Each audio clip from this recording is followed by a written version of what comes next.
Welcome to Write Now Workshop Podcast, where you can write a book and change the world. I'm your host, Kitty Bucholtz, and this is episode 255, Atticus from Kindlepreneur, an interview with Dave Chesson, coming to you on Thursday, July 1st, 2021. How are you doing? Are you having a good day, a good week? Are you getting some writing done? It's either summer or winter, right? So maybe you've got a little vacation time. Maybe a little vacation time coming up, maybe a long weekend. I just had a long weekend and I have gotten so much done on the rebranding, turning all of the books that I already have published into Sweet so that there's no swear words in them and no sex scenes. And it's just been so fun to watch progress. Talking to my narrator. She's already finished one of the two books that are in audiobook. We're getting ready to work on the second one. Things are just coming together and it just makes me happy and excited. And yeah, so plus I've been talking about book covers and working with a friend of mine who's been a friend for a long time. And she's done a lot of work for other people, but this is just the first time she and I are working together. And she created some book covers I love for my upcoming nonfiction series, Encouragement for Writers.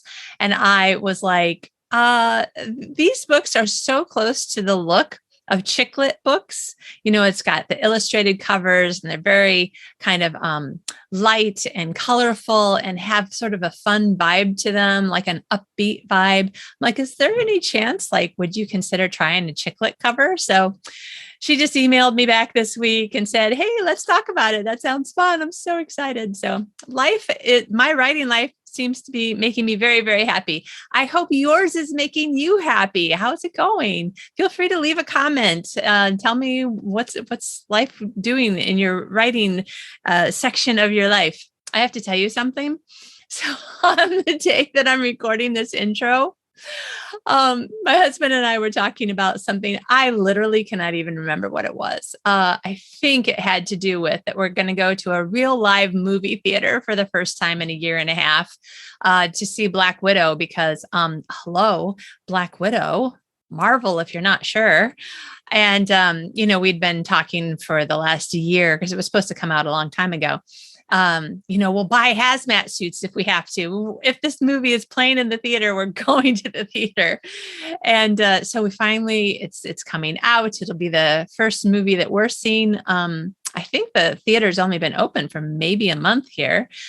So it'll be among the first movies that are showing in Malmö, Sweden in the first place, I think. And so we were talking about how we feel about that, like a little nervous, really excited. Like it'll be kind of weird to be close to strangers. And after a year and a half of being like a little bit scared to be around too many strangers. And John said something and I was trying to say it in better words. Like he was like, it's kind of like this sort of, and I'm like, yeah, sort of like, and I tried to say it in better words. And I'm like, yeah, it's like, it just has like more feelings, in the feelings place. And he just looked at me. He's like, you are so weird. I'm like, I don't know where that came from. That was terrible. That was not helping you at all. He's like, no, that was just terrible. The feelings place. So it's been hours and I'm still laughing at like, how can I be a professional writer and communicator? But when I'm talking to my family and friends, and especially when I'm talking to John, I just say really kooky things.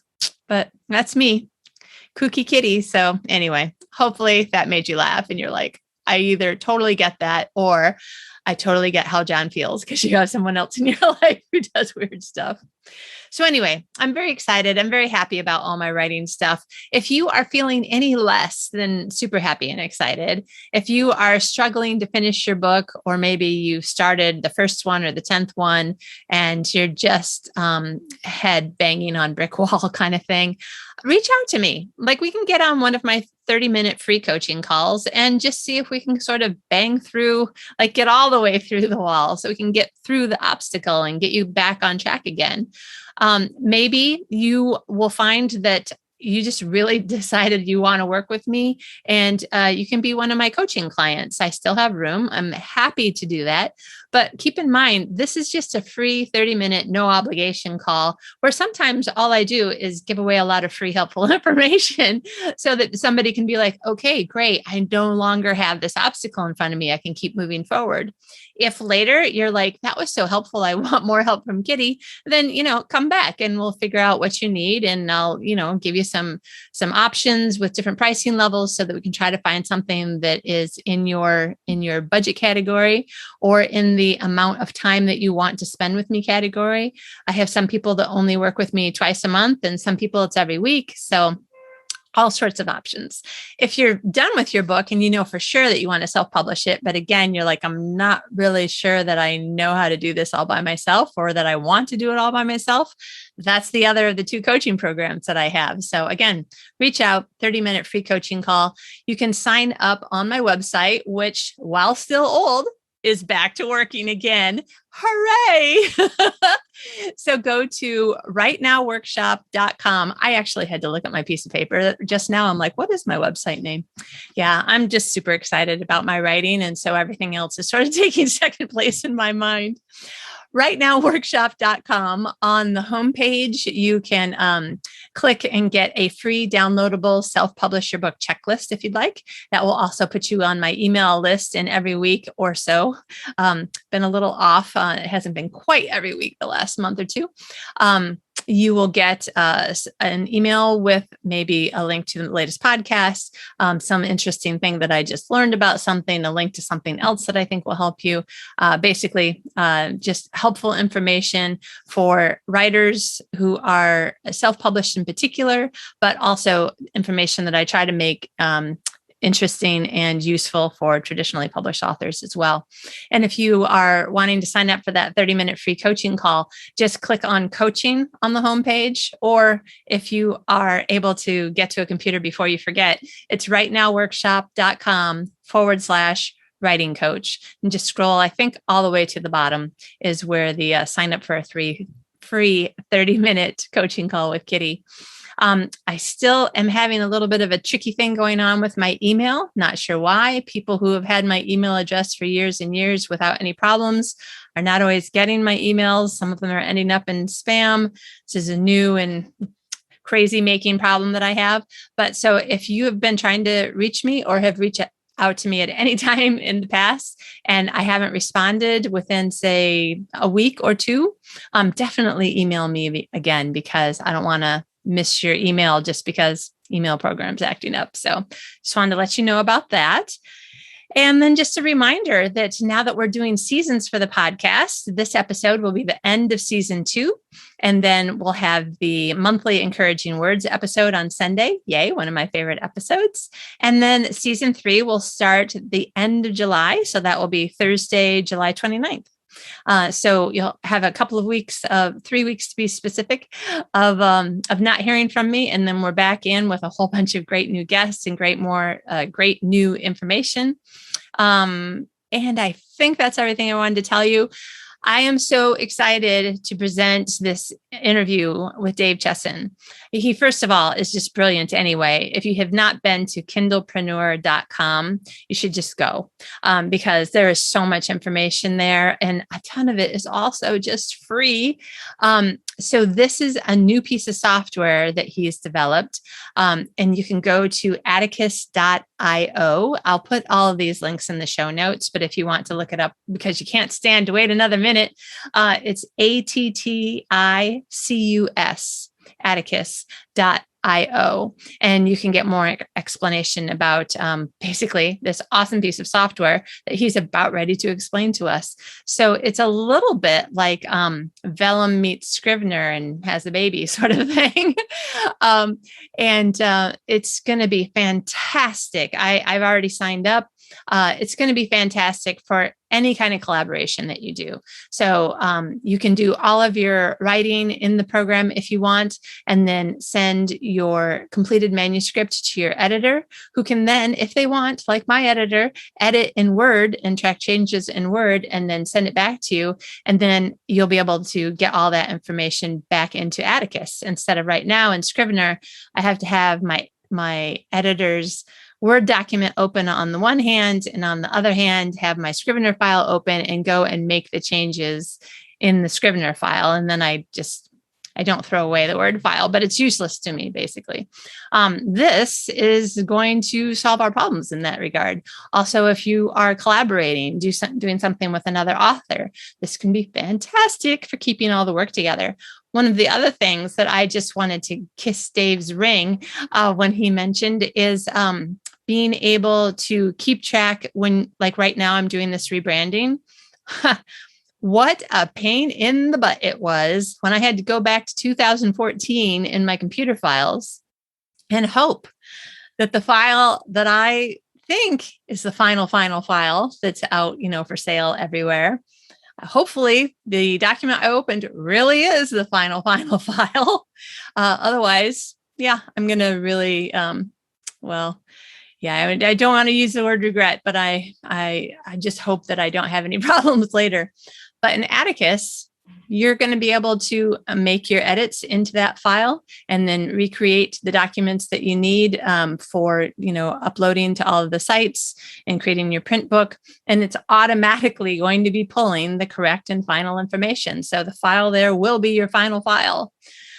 I am so excited. I am so excited. So lots of reasons why I'm just telling you these things so that you can be like, oh, yes, I will finish listening to the rest of this episode because this sounds great. I need to know more. Okay, so let's go talk to Dave and learn more about Atticus. Today's guest is Dave Chesson. Dave is a military veteran, husband, and father of 3 crazy kids. When he's not doing dad things, he's an avid book marketer. His work in both publishing and book marketing has been featured in Forbes, Entrepreneur, Ally, Huffington Post, and even MarketWatch. He has been blessed to have worked with many New York Times bestselling authors in multiple genres and topics like Ted Decker, Orson Scott Card, Kevin J. Anderson, and more. He also has worked as a paid consultant to major publishing companies, helping with digital sales, advertisement methods, and sales page optimizations. Welcome, Dave. Thank you for having me. It's so good to talk to you. I've heard you so many times on other people's podcasts and different things online that I'm like, oh, wow, here he is on my show.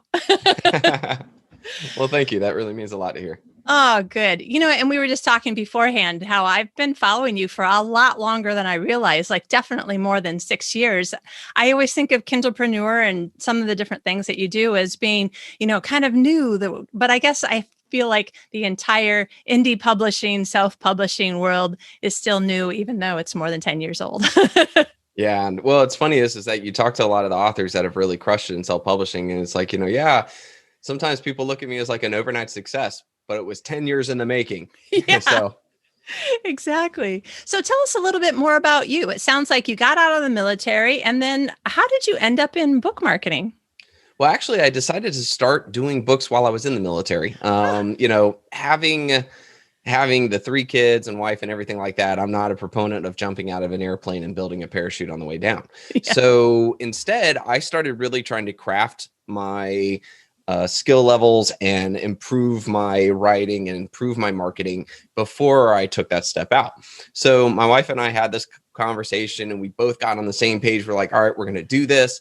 And that's when I really dug in because my family was depending on me. It wasn't about like, oh, this would feel good or, oh, that would be great. Or I kind of like the idea of being a bestseller. Like it was like, nope. My kids need this. They want their dad home. I think the biggest thing that really drove me was the military kept sending me off to places without my family. The last 4 years or 3 out of the 4 years I was in the military, I was sent without my family. So I was ready. So I took all that time. I really studied. I treated it like a career, not a hobby.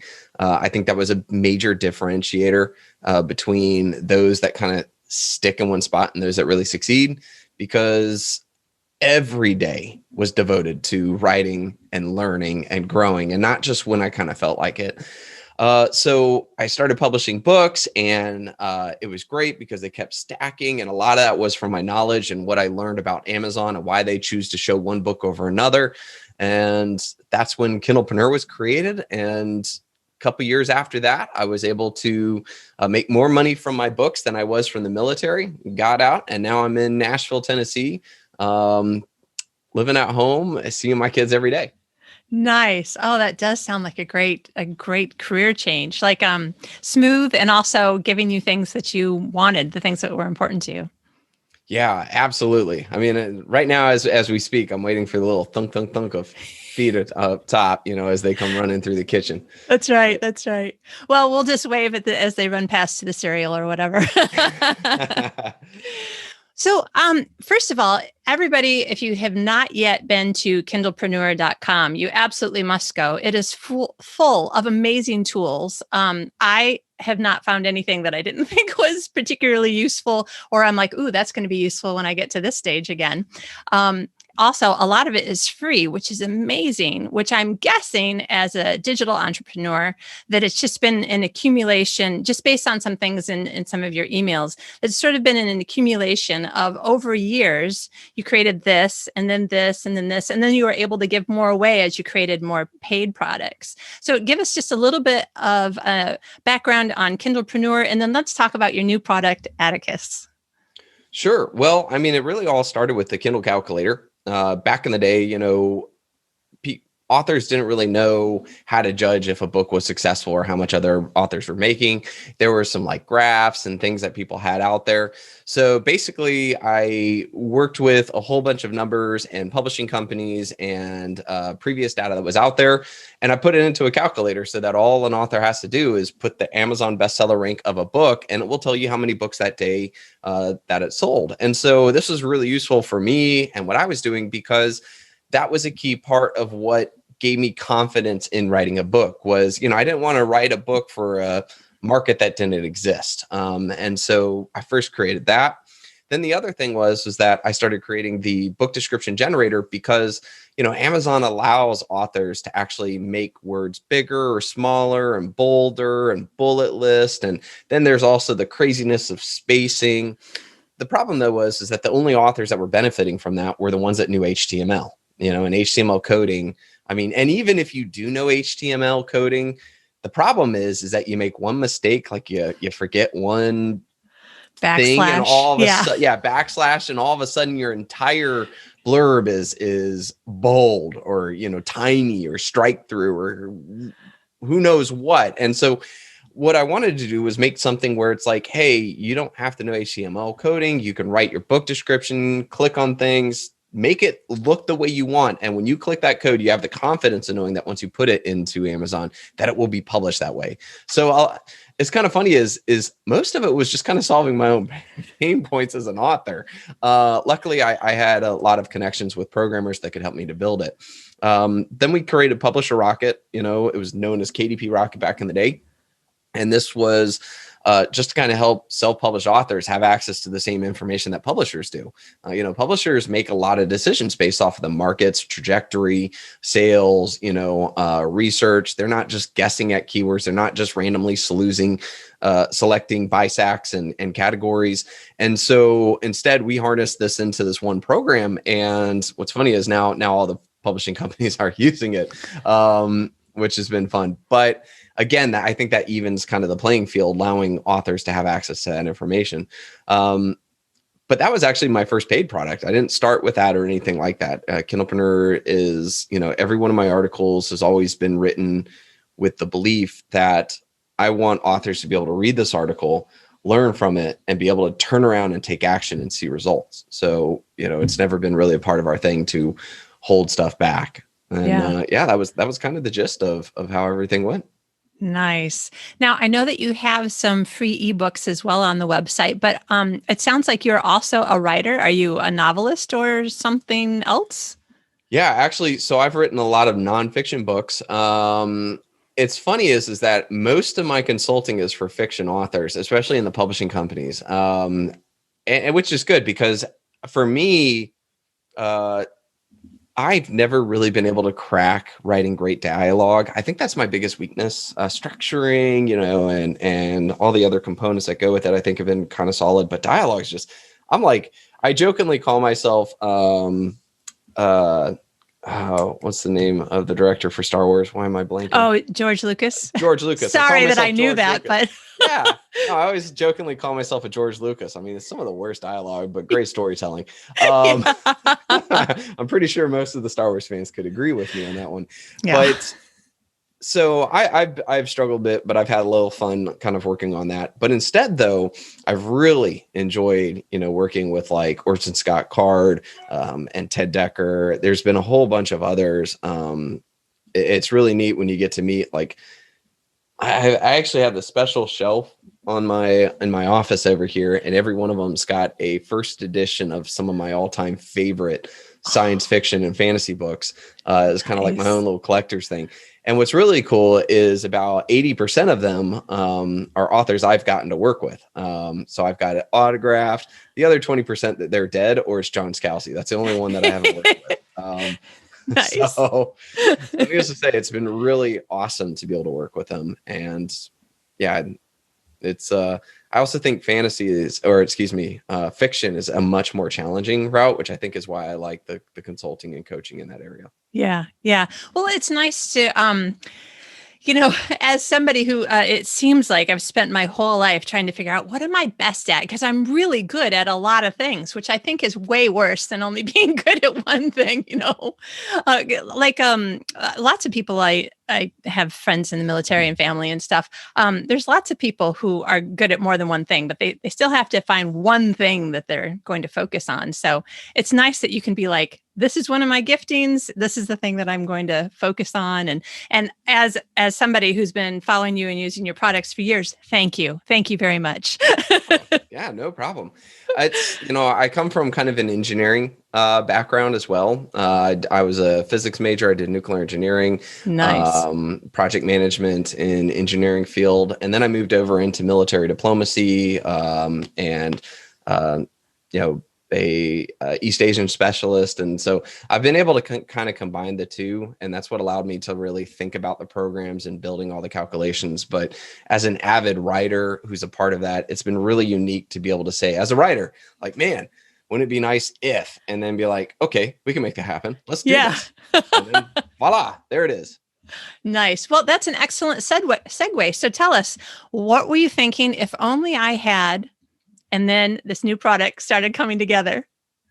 Yeah. So I used to work for Apple a long time ago. And yeah, we're talking like 2007 or so. And what they did was they would have a lot of programs that you could use because most of the programs out there were like, oh yeah, we hope Apple's salesmen and everything will get to know us and maybe they'll recommend us.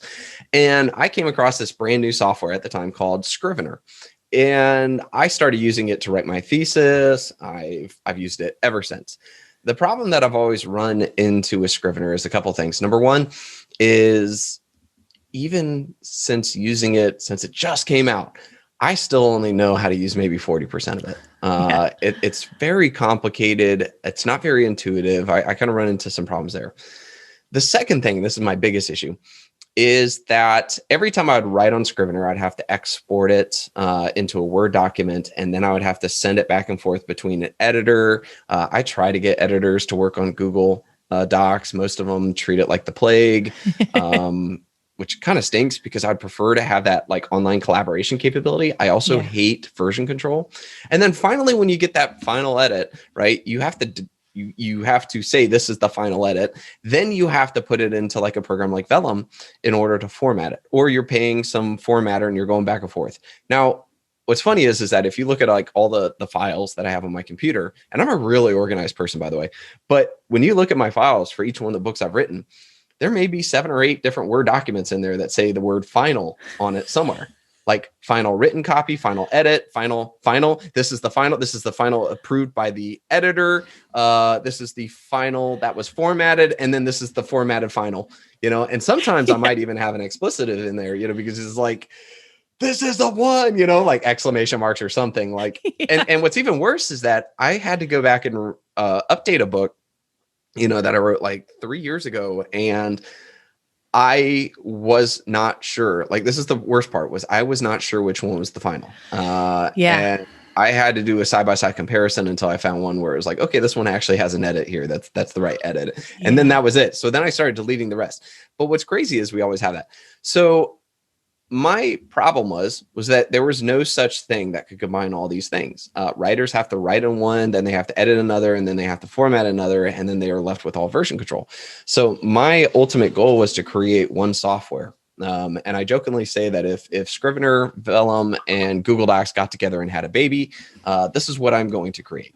And so that is so funny. I just have to interrupt to say that is exactly what I wrote on my notes here. Oh, please go ahead. Because obviously then I'm understanding what you're doing. That's really good. If we're on the same page analogy wise, I must understand what you're doing. So go ahead. Exactly. So coming up in mid-April is where we're, and of course we're recording this now, but in mid-April should be out publicly. And what's going to happen is that when Atticus, that's what the name of the program is. I'm a big literary character fan. I'm also a historical buff too. And so we chose the name Atticus because there's Atticus Finch, who's like an amazing character. But the second thing is that Titus Atticus was one of the first ever publishers for the Roman Empire. And he's the one that saved all of Cicero's work. And so he took the works, he wrote his own works, he published, he dispensed. And so I was like, man, that's awesome. And then it was funny is I kept looking at the name Atticus, and every person that ever popped up on the internet was either a philosopher, a poet, or a writer, or a publisher. And I'm like, wow, if there was ever a writing name, like this is it. So I fell in love with that one. So that's why we call it Atticus. But in mid-April, the first phase of Atticus will basically be structured on being Vellum in that respect, where it's, and what I mean by that is it's formatting. It allows you to see exactly what it looks like, but we're going to have a lot more options. It will work on Mac, PC, Linux, Chromebook.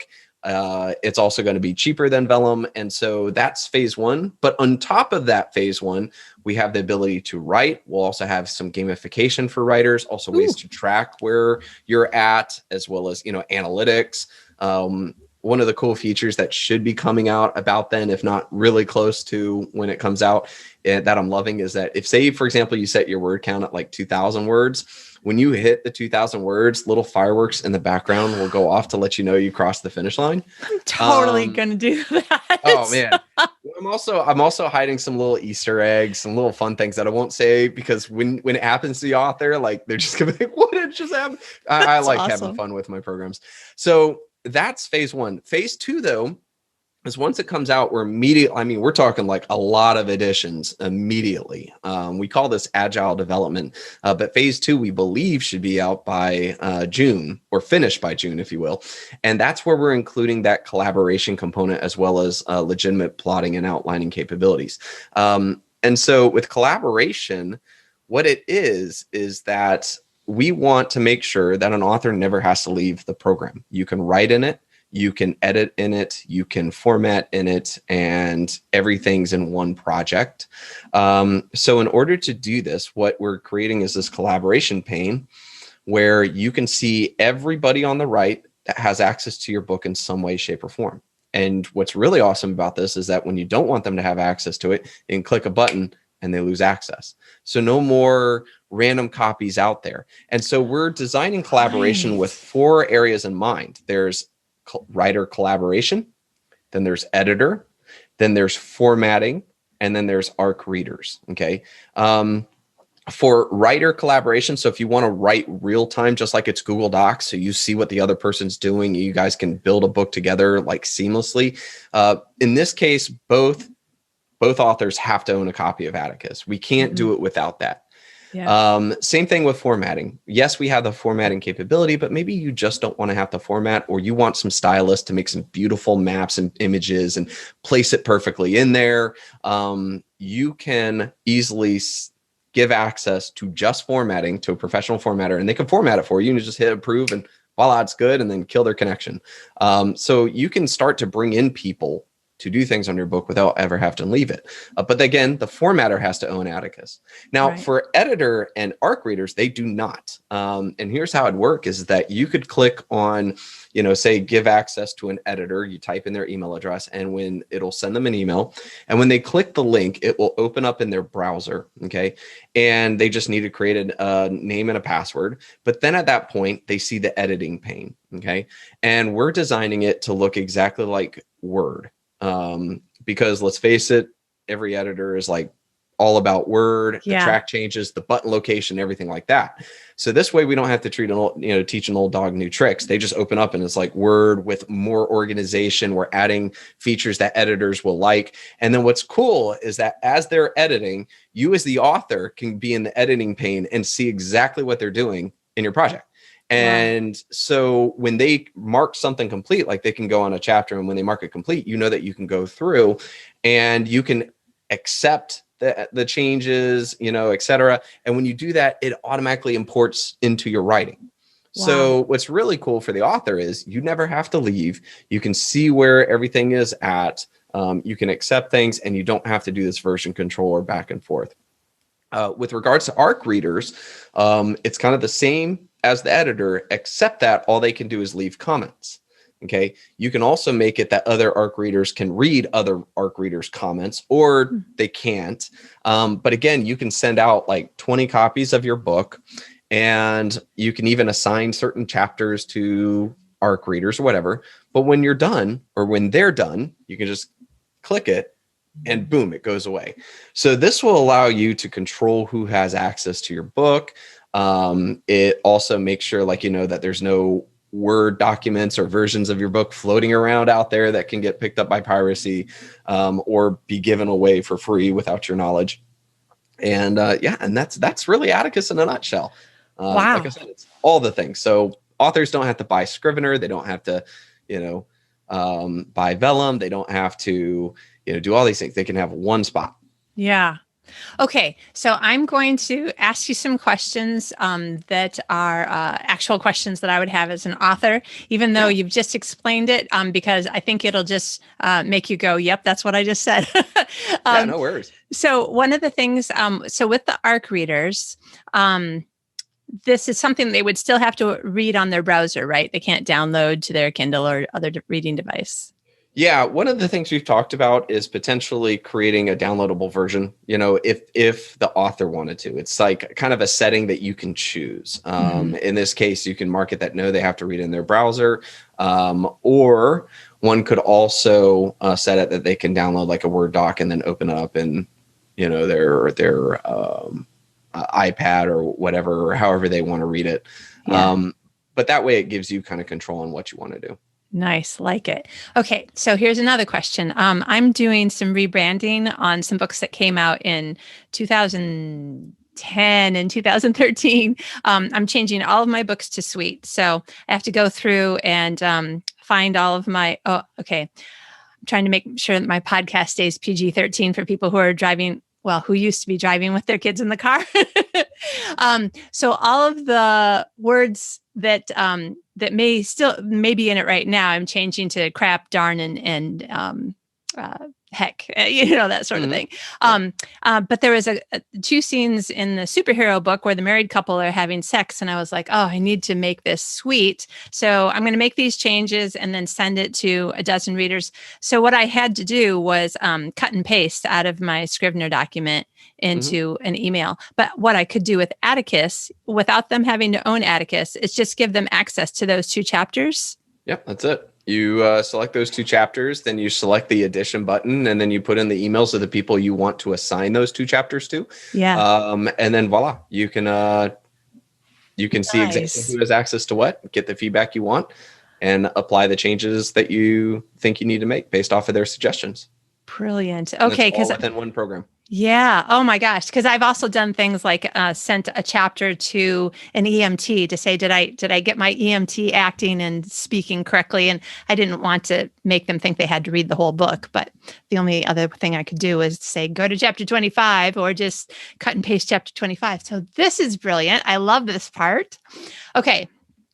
Editor, long time Word Old school, old school, old school. Also doesn't go to Google Docs. So how, of course, you're making it look like Word. I'm just wondering is there anything that she's going to be like, oh, this is weird. I'm very uncomfortable. I guess just the fact of it at first, but then is she's going to be able to see things that look like what she's used to seeing in Word, including turning on track changes or something that's like that? Yep. Yeah. If I make something that's different than Word, I have a feeling like it becomes a lot harder for us to get editors on board with this. Whereas if this becomes something where it's just as intuitive, they know where the buttons are, they know what button does what. There's one thing. The other thing too is I think that if we start with that base level, okay, I think editors will accept it more. But then on top of that too, we intend to work with a whole bunch of editors to get any feedback on anything they would like, or some kind of tool or component that would make their life easier. Because then in the end, it's like, oh, not only is it like Word, but it's better. And then at that point, can you imagine what it would be like if all the editors are like, I'd really like you to use Atticus. I'll say that from a business perspective, but also just making it be something where the entire literary community is good with one thing instead of all the different version controls and arguments that are out there. Boy, it'd just be so easy if that were the case. So we really want to make sure that this is a great tool for not just the writer, but also for the editor, since that's such a major component to actually publishing a good book. Yeah.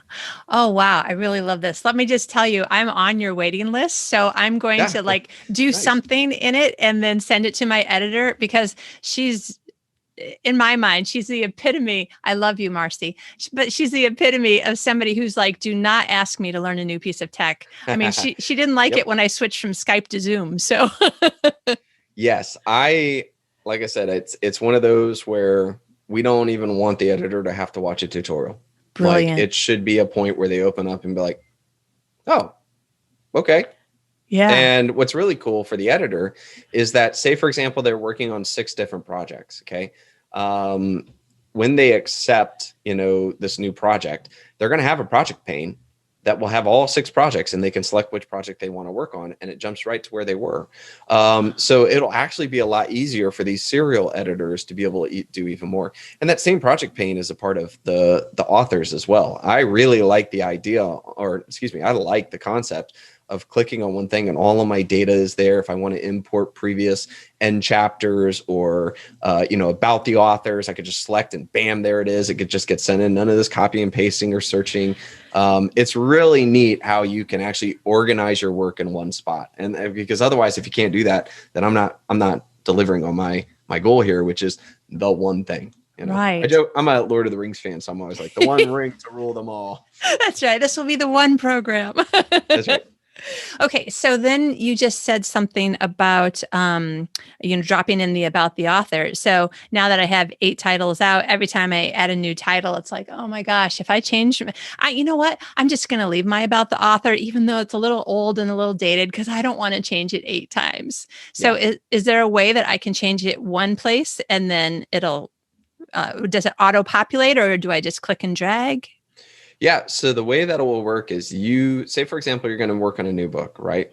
You can go to the previous book or a different book, and you can basically duplicate said book. Now, when we duplicate, what it's duplicating is your front matter and back matter. And it sets up, if you have any templates that you use, like you created a template for your structuring, it'll import it right away. So there's that. Also, too, when you get to a certain section in the back matter, like say, for example, the about the author, if you've done it once, okay, like you wrote the one that you like, you can go to that book, click on that back matter that's, about the author, and then immediately select one of your previous ones, and it will pop it right in there for you. So once you've done it right, you can just quickly, with maybe 3, maybe 4 clicks, import that previous work. So. Wow. Okay. If I ever get to Nashville, like I'm already telling you years in advance, I'm totally going to find you, buy you as many coffees as you want, and hug you really hard. Thank you. This sounds like everything I want. Yeah, it's like I said, as an author myself, this has just been my biggest pain point. So it's really fun to not only be an author, but also, have a software development company where it can be like, all right, let's actually fix this thing, Yeah. you know, it's been a problem. Like with Vellum, it only works on Mac, Yeah. so all the PC users can't do that. For Scrivener, you've got Scrivener 3.0 for Apple and 2.0 for PC, and they haven't updated PC. And well, let's see. I think it was the Mac version was updated like 4 years ago, but PC wasn't. So you've got that. And then you've got, like I said, all the different programs you have to use, and who knows what. And then the file management.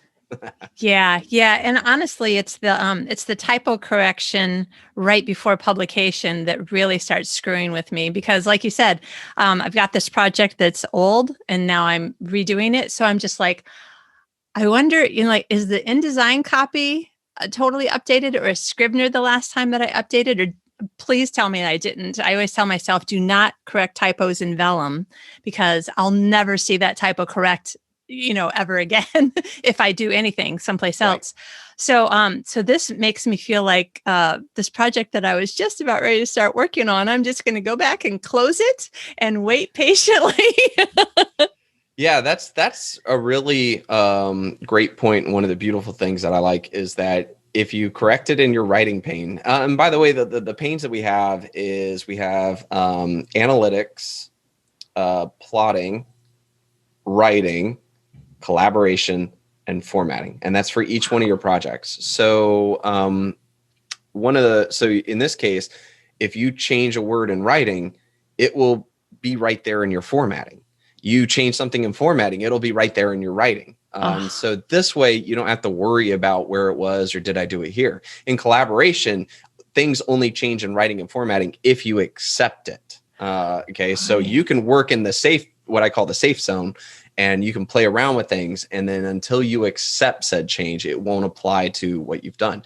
What's also really neat too is, say, for example, you wrote the book, and then you did your editing, and then you formatted it and you compiled it, right? But then all of a sudden you're like, oh my goodness, you get like a first review that's like, wow, on page such and such, this person said this when they should have said that. You're like, oh my goodness. All you have to do is just open up the project, go to formatting, or go to writing, whichever one, find that error, change it, go back to formatting and hit compile, and bam. Now you can upload the new file. So there's none of this whole like, crikey, which program do I need to open, or anything. You just do it on one of those two, hit the button and re-upload the new file so that, you don't get any more of those reviews.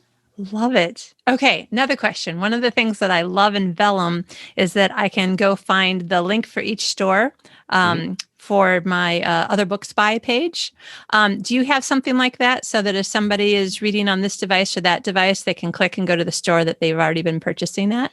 We've got it listed in what we call our roadmap. That should be happening, I would believe, before June. I don't know where it is on it, but we're actually going to make the project roadmap public, so anybody can see exactly what we're working on, what's coming next, new features that are in the pipeline. So that will definitely be a part of it. Creating the store or device specific links is going to be very important for people. Yeah, that's brilliant. Publishing your roadmap, because then you don't have to answer 2,000 emails that were all answered on the picture. Yep. Nice. Okay. So I'm looking at your website on my other screen here, and there was something that made me very, very excited. And I have to ask you, I sometimes need to think in a tactile manner. And so I saw this picture of sticky notes coming soon, and I'm like, but how? Like, I know the sticky note program on my Mac, which I used to use like crazy until I couldn't see anything. And I'm like, okay, I'm just going to stop using it because I can't see anything anymore. But tell me, what does this mean in Atticus? Well, we want some ability for authors to, like, one of the big things we're trying to do is create opportunities for authors to be able to write in the way they want to write. The thing is that no writer writes the same. I mean, we all have these kind of templates or things that we use, but the truth of the matter is there's no one thing. And so one of the biggest things for us is giving versatility while also making sure that we don't make it complex. We don't want to make this thing where you're like, you have to pay $200 to some person to take a course on how to use a $47 software. So one of those things we felt was like sticky notes, and kind of creating an ability to put reminders, also had the program kind of help you to remind. I think one of the biggest things we want to focus on is a lot of gamification.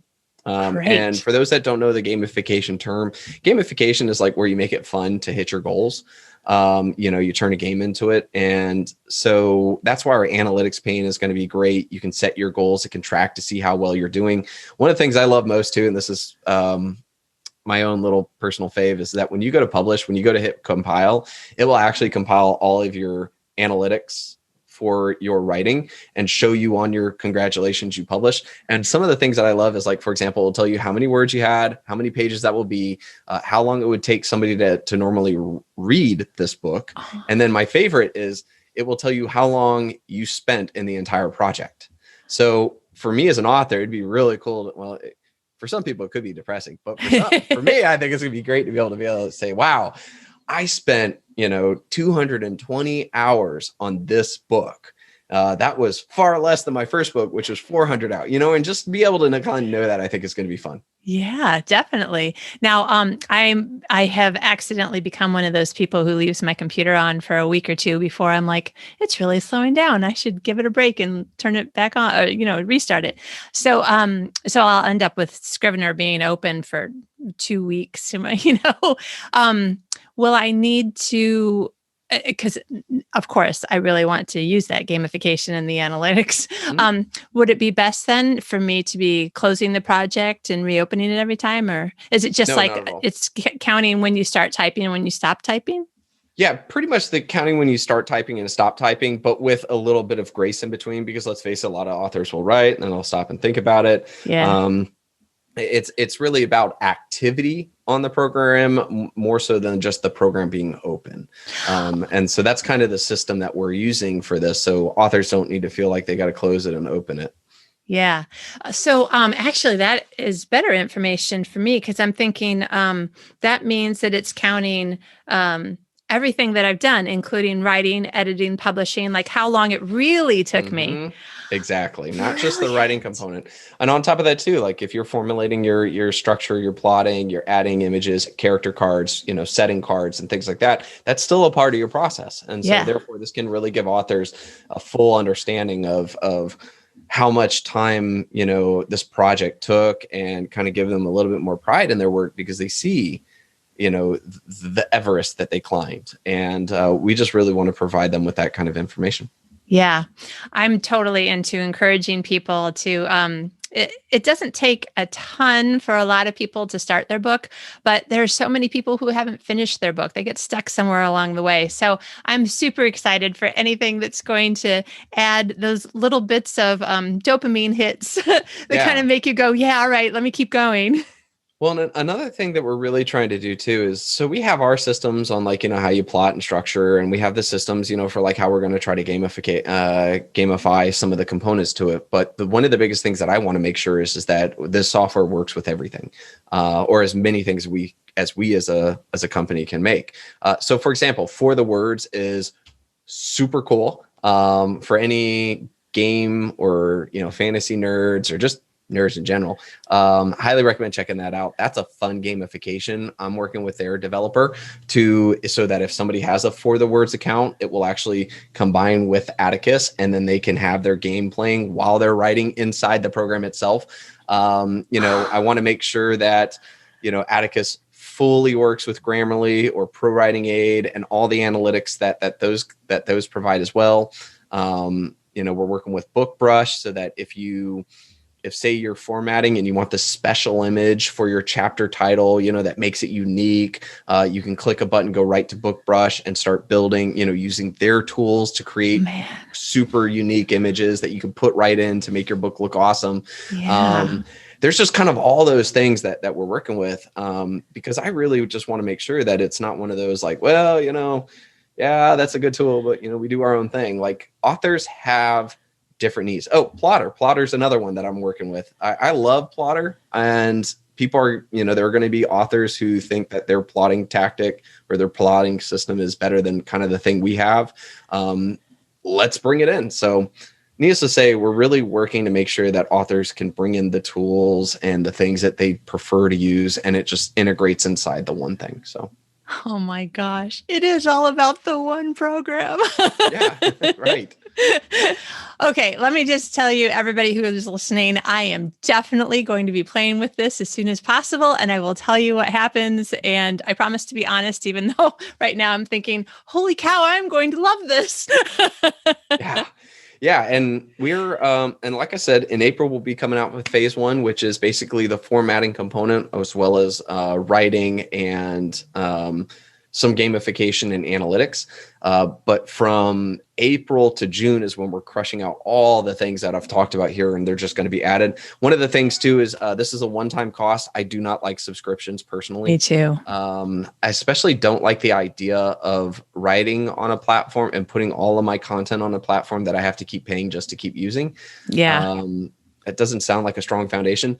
The other thing too is that every one of these updates that I've been talking about will all be free upgrades for people who have it. So it's not one of those where, great, you paid for it, and then, you know, come June when we have collaboration, you got to pay for that too. Like, that's not how we roll. So yeah, just to be clear on that. And one other thing that I think is really important for people to know too is that the software works online and offline. So it's kind of a best of both worlds. It's sort of like, you know, an online program, but it's a downloadable program. So you download it, and what's really unique about it is you can log into the software. And what's awesome is, say, for example, you have 3 computers. Well, you just download it and log in on those 3 computers, so you could work on it like that. The other thing too is that, say you go to a friend's house and you don't have your computer, and you're going to be at your friend's for like a week or something like that, you know, or you go to visit your in-laws, you can still use the program by just downloading on their computer and logging in. Also too, say you're going to be flying. What's really unique about the software is that you take your laptop, you open it up, and it will allow you to write on it. The moment you have internet connection, it will resync up. Everything will be good to go. Also too, it has manual backup and automatic backup. So it's best of both worlds. You can not only save it on your computer, okay, but you can also automatically save it to the cloud. That way, if your computer crashes, all of your work is saved. If something happens to the servers, you've got it on your computer. Like, it's just making sure that you're just not going to lose your stuff. Yeah. So you've got that, and it automatically does auto backups and saves. Okay. I can definitely tell that I'm talking to a writer, because I keep trying to think of a new question to ask you. Yeah. You've covered them all. Yeah, it's like I said, it's itching a lot of my own pain points. It's like all the things that I'm like, I've used so many programs. I'm like, I like that. I don't like that. Is there any way we can do it? And so being able to work offline is so important to me, because I'm flying all the time, and I love writing when I'm flying, because there's nothing else to really do. So it's like you force yourself, and I'm not paying for the internet on the flight. So right. I get some of my best stuff done then. I've had a computer crash. I was once drinking a glass of wine when Athena was a baby, and I had a dumb dad move, and she moved over, and I flinched, and I knocked over the glass of wine and lost my laptop, which I lost my third book completely, like gone. Yeah, like as in I was 70% of the way done, and it was just gone. It was such a I would say it's a tragic event. Like, I was also I was pretty poor. So to lose a laptop was one thing, to lose 70% of your book was another. To lose a glass of wine was probably unforgivable. But needless to say, it was, to this day, it was pretty tragic, because I still remember it. Yeah. I'm like, whatever. If I'd had a program like this, I wouldn't have had that problem at all. At least that I still would have the laptop, and I would have lost a glass of wine, but I wouldn't have lost all that time and effort and work. So yeah. Wow. Okay, good. Because sometimes I'm like, you know what? I just want to go out to the woods where there isn't internet and rent a cabin. And that was one thing I was like, I won't be able to use it. But yes, I can. Yay. Yeah. The only limitation that someone would run into by being offline is, and this is only in the beginning, but if you're collaborating with another writer, for the time being, we're going to make it that you have to be online, because there's just that problem of, like, if the other writer deletes a paragraph, but you were editing in the paragraph, our logic has to figure out, well, what do you do in that case? Yeah. One of the short-term fixes that we think we're going to have for that situation, if that arises, is that we may make it that the author can lock a chapter and then they can work on that chapter offline. So say, for example, you're set to work on chapter 3, but you're about to go on a flight or out to the woods for the week. You can lock the chapter so the other author can't touch it. And then you can work on it as much as you want. You just can't work on the other ones that you didn't lock. And I think that will kind of help us. Maybe later on, we'll come up with a logic that can figure out the right way to handle. But I kind of think that if we just tell authors just to lock the chapter, I think that should be fine. But that's the only limitation that we're running into with not being online. Yeah, that sounds good. I'm just wondering, I've never seen this, but I'm just wondering, is there any way for both copies then to have sort of like the track changes comment that's like, it's this where it was deleted or it's this where it was edited, but that might be just too much. If you can imagine, like if say you left for a week or something and the other person's like hardcore and you're hardcore, that may just be more pain than it's worth. You're right. Maybe just communicating and being like, I'm going to work on this, then this chapter, and you work on the rest or whatever. It might just be a bit easier than trying to figure out, wait a second, hold on. Yeah. I mean, if you're collaborating with somebody, then hopefully there is a lot of communication anyway. So hopefully, yeah. And so you're either, if you're going off on the woods or something like that, it's probably best that you're not needing to collaborate in that respect, or you're not needing to communicate, because if you don't have internet, unless you're phone calling them, it doesn't happen often these days. Yeah. We think that will be a very sufficient solution to handling that case and still allowing people to be offline. Excellent. Last question. For people who have more than one writer in their household, is the terms and conditions going to be to buy 2 licenses, or will the 1 license for 3 computers be like, which way do you want it to be so that people know what you know what I mean? It's so easy sometimes to like work around the rules. But I want to know, like, how would you like it to happen? We have 2 writers in my house. So the way to put it is that if you have the 1 license, okay, then all of the work is in the one login. We'll call it the login instead of license, right? So if you're okay with the other writers in your house being able to access, make changes, and do whatever to your work, then go ahead. But what you're really going to like is when you go to the project management pane, it's really going to be like, we wrote this in mind.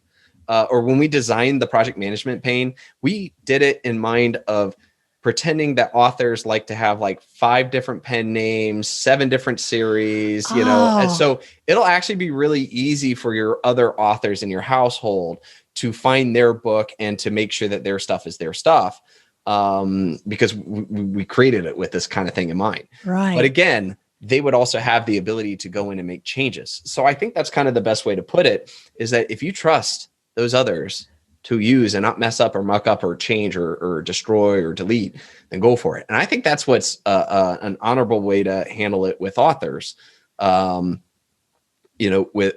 authors. Whereas like you've got the pirates out there, there'd probably be somebody in some, country that would then buy 1 copy and, have like 50 people using it. Right. But guess what? All of those other people who are using it for free, like they have access to your book. They have access to your writing. They can make changes. They could delete stuff. They could ruin your book. So I think that's kind of a good, safe way to look at it. So I'd say to authors, go for it, but understand that your writing is at the mercy of the people you give it to. Right. So think twice. Just saying. Yeah, that's awesome. And I didn't even think about that with the multiple pen names, so they can all be separated. This is great. Yep.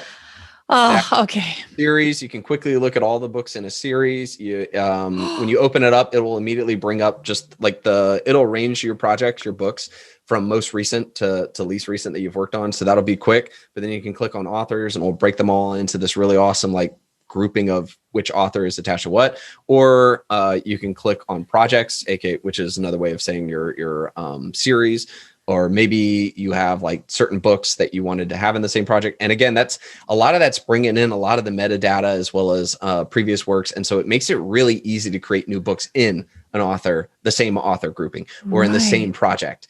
And so it has the unintended consequence that if you have the two others in your household who are using the program, it'll make it easier for them to, to separate between what they're doing and what you're doing. Yeah. But again, it just comes down to that trusting. Yeah. Yeah.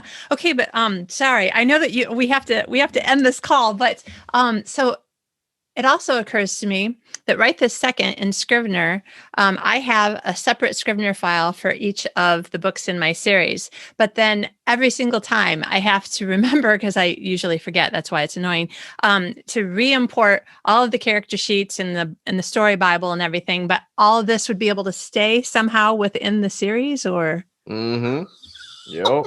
Yeah, we're working with a lot of serial writers and in our beta team, and that's exactly one of the things they've been banging over our heads is they hate not being able to import that information and then having to start afresh. Like, no, we're making it very click, drag, and drop, or not click, drag, and drop, just click and select, and then it brings in that information. So, yep, we got that in mind. I mean this with all kind of brotherly, but oh my gosh, I love you. And all of your team. I love all of you people who have been working on it. Well, I really, really can't wait for it to get out there. I can't wait to start using it personally. Yeah, no doubt. Yeah, like I said, it started with pain points. So. Yeah.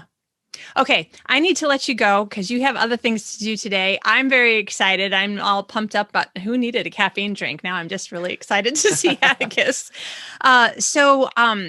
Everyone listening, I'm going to try to schedule this episode so that it comes out after you can actually get Atticus. But where do they need to go, Dave, to find out more? You have a website up now, and to get on the waiting list if it's not out yet, or what do they need to do? Yeah, you can find it at atticus.io. That's where it lives. Yep. And so you can find it there. Or if you have any questions, comments, or concerns from anything that we talked about, you can always find me at kindlepreneur.com. I've got a contact page there. Just hit me up with a question. I'll be more than happy to answer. Brilliant. And is there anything else? Is Kindlepreneur on social media or anything? Should people be following you anywhere, or is everything pretty much on the website?